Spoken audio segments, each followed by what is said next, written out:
بندہ مومن اللہ کا بندہ ہے، رسول کائنات صلی اللہ تعالیٰ علیہ وسلم کا غلام ہے۔ اپنے اپنے ذہن کے مطابق، اپنی اپنی طبیعت کے مطابق اور اپنی اپنی سوچ کے مطابق لوگ اپنے آپ کو اچھا بتاتے بھی ہیں، اچھا کہتے بھی ہیں، اچھا سمجھتے بھی ہیں، اپنے ترجیحات طے کر لیتے ہیں، خود ہی ان پر پابند ہو جاتے ہیں، خود ہی قائل ہو جاتے ہیں کہ چونکہ میرے اندر یہ صفات ہیں لہٰذا میں اچھا ہوں۔ کچھ لوگوں کا یہ کہنا ہوتا ہے کہ رزق چونکہ حلال کماتا ہوں لہٰذا بہت ہی اچھا ہوں، ماں باپ چونکہ میرے مجھ سے خوش ہیں لہٰذا بہت ہی اچھا ہوں۔ 5 نمازیں پڑھنے والا بھی اپنی تئیں اپنے آپ کو مطمئن کر لیتا ہے کہ شاید میں سب سے اچھا ہوں۔ تو مختلف قسم کی چیزیں لوگ بنا کر کے اپنے آپ کو اچھا گردانتے ہیں، اچھا کہتے ہیں۔ کچھ لوگوں کا یہ کہنا ہے کہ سوسائٹی میں جو لوگ کسی قسم کی کو خدمت کر لیتے ہیں، کسی غریب کا بھلا کرتے ہیں، کسی مسکین کے یتیم کے کام آتے ہیں، وہ اچھے ہیں۔ سب سے زیادہ بہتر یہ نہیں کہ اللہ کے قرآن سے پوچھ لیا جائے اچھا کون ہے، کون سی ایسی خوبیاں ہیں جو انسان میں پائی جائیں تو انسان مومنوں والی صفات رکھتا ہے۔ تو قرآن مجید نے بالکل شروع میں کہا کہ الف لام میم ذالک الکتاب لا ریب فیہ۔ یہ الف لام میم تو حروف مقطعات ہیں، ان کا معنی اللہ تبارک و تعالی بہتر جانتا ہے، یا وہ جانتا ہے جسے میرا رب بتا دے۔ ذالک الکتاب لا ریب فیہ فرمایا یہ وہ بلند مرتبہ کتاب ہے جس میں کوئی شک نہیں۔ یہ نہیں فرمایا قرآن میں شک کیا نہیں جاتا، قرآن پاک میں شک ہے نہیں۔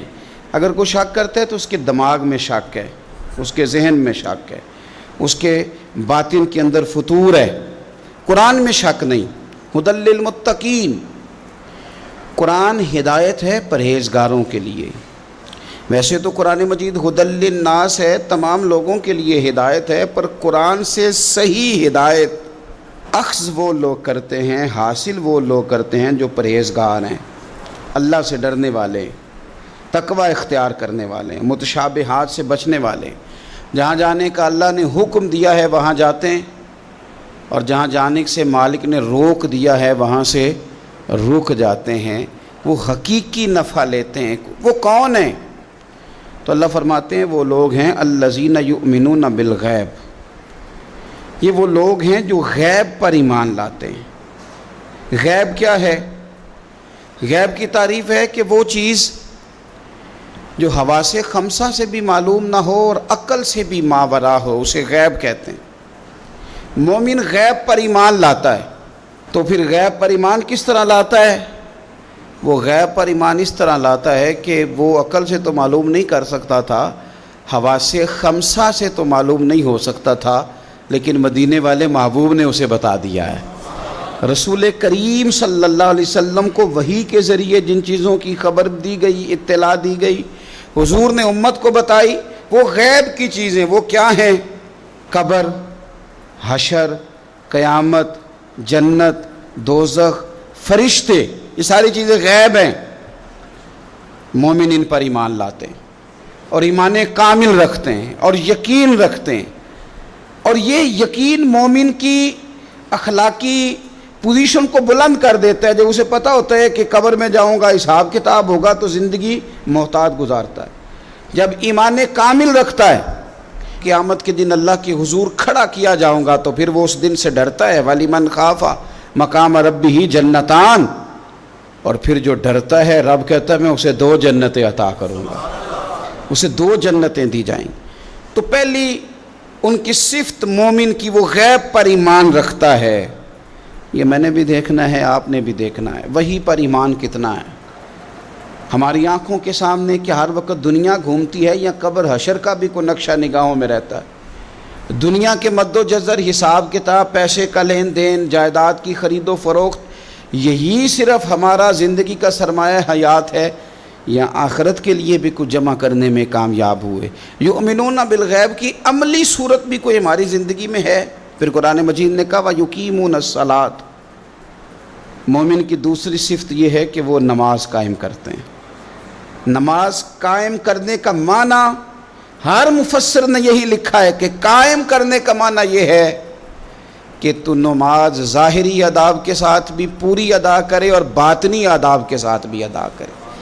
تیرا لباس پاک ہو، جگہ پاک ہو، نماز کا وقت موجود ہو، نیت تیری حاضر ہو، یہ ظاہری آداب ہیں، اور تیرا باطن نماز کے ساتھ جڑا ہوا ہو. تو اپنے قلب سے، روح سے اپنے مالک کی بارگاہ میں حاضر ہو. کس طرح؟ خود میرے کریم محبوب علیہ السلام نے بخاری مسلم میں وضاحت کر دی. فرمایا رب کی عبادت اس طرح کرو کہ تم اسے دیکھ رہے ہو، اور اگر یہ نہیں ہو سکتا تو اتنا ہی کر لو کہ وہ تمہیں دیکھ رہا ہے. اس کیفیت کے ساتھ آپ نماز پڑھتے ہیں تو باطنی آداب بجا لاتے ہیں. پھر فرمایا وَمِمَّا رَزَقْنَاهُمْ يُنْفِقُونَ، جو ہم نے انہیں دیا ہے اس میں سے ہماری راہ میں خرچ کرتے ہیں. اللہ کی بارگاہ میں صدقات، خیرات، زکوٰۃ، ان کے ساتھ رب کا قرب حاصل کرتے ہیں. اللہ نے جو تقسیم رکھی ہے کہ بعض کو مالک امیر بنا دیتا ہے، بعض کو غریب بنا دیتا ہے، تو وہ پھر صدقات کو ٹیکس نہیں سمجھتے، وہ کسی کو دینے میں بوجھ محسوس نہیں کرتے. وہ سمجھتے ہیں یہ تو مالک کی تقسیم ہے، میرے اس نے ذمہ لگایا ہے، میں نے دینا ہے. وہ سمجھتے ہیں کہ اللہ تبارک و تعالیٰ نے فضل کے ساتھ میرے ذمہ لگایا تھا کہ میں جاؤں اور اللہ کے کچھ بندوں کو میں اللہ کے دیے ہوئے رزق سے دوں. کچھ مفسرین نے یہاں بات کو اور کھولا ہے. وہ کہتے ہیں رزق سے مراد ہے جو بھی اللہ نے دیا ہے. پیسے دیے ہیں تو وہ اللہ کے رستے میں دے، علم دیا ہے تو اسے بانٹے.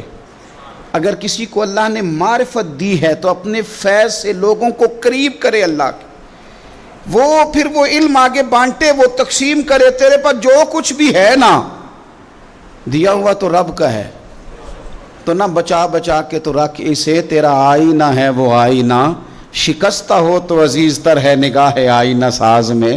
تو اسے بانٹنا شروع کر، تو دینا شروع کر. اور لوگوں کا خیال ہوتا ہے کہ بانٹنے سے کم ہوتا ہے، نہیں، بانٹنے سے بڑھتا ہے. کنویں سے سارا پانی نکال لو تازہ آ جاتا ہے، شرط یہ ہے کہ سارا نکل جائے. آپ علم جتنا بانٹتے ہیں اتنا یہ بڑھتا ہے. آپ جب بات کر رہے ہوتے ہیں، علم دے رہے ہوتے ہیں، تو وہ صرف دوسروں پر اثر تو نہیں کرتی. جب آپ بات کرتے ہیں تو آپ کی بات آپ پر بھی اثر کرتی. تو آپ کا علم بانٹنے سے مضبوط ہوتا ہے، وہ دینے سے بڑھ جاتا ہے. اس لیے حضرت مولا علی شیر خدا رضی اللہ تعالیٰ عنہ فرمایا کرتے تھے کہ علم مال سے بہتر ہے. مال کی حفاظت کرنی پڑتی ہے اور علم بندے کی حفاظت کرتا ہے. وہ اس کے گرد حصار بنا دیتا ہے. حفاظت جو اللہ نے تجھے دیا بانٹ اس کے رستے میں. پھر مومنوں کی صفت بیان کی. ایک تو یؤمنون بالغیب، غیب پر ایمان رکھتے ہیں، ویقیمون الصلاۃ، نماز قائم کرتے ہیں، ومما رزقناہم ینفقون، جو ہم نے انہیں دیا ہے ہمارے راہ میں خرچ کرتے ہیں. اور پھر فرمایا والذین یؤمنون بما انزل الیک، اور جو ہم نے آپ کی طرف نازل کیا حبیب وہ اس پر ایمان لاتے ہیں. کتاب کو، قرآن کو سینے سے لگا کے رکھتے ہیں، اس کے ایک ایک حرف کو وہ اپنے لیے دستور حیات سمجھتے ہیں، ایمان لاتے ہیں پختہ. وما انزل من قبلک، اور اس پر بھی ایمان لاتے ہیں جو آپ سے پہلے نازل کیا گیا. آپ سے پہلے جو نازل کیا گیا اس پر بھی وہ ایمان لاتے ہیں. یعنی تورات ہے، زبور ہے، انجیل ہے، اگرچہ کتابیں بدل دی گئی ہیں پر اللہ کی کتابیں تو تھیں، ان کے جو احکامات موجود تھے اس پر وہ ایمان لاتے ہیں، ایمان رکھتے ہیں. ایک بات اور بھی یہاں سے ختم نبوت کا مسئلہ بھی حل ہوتا ہے.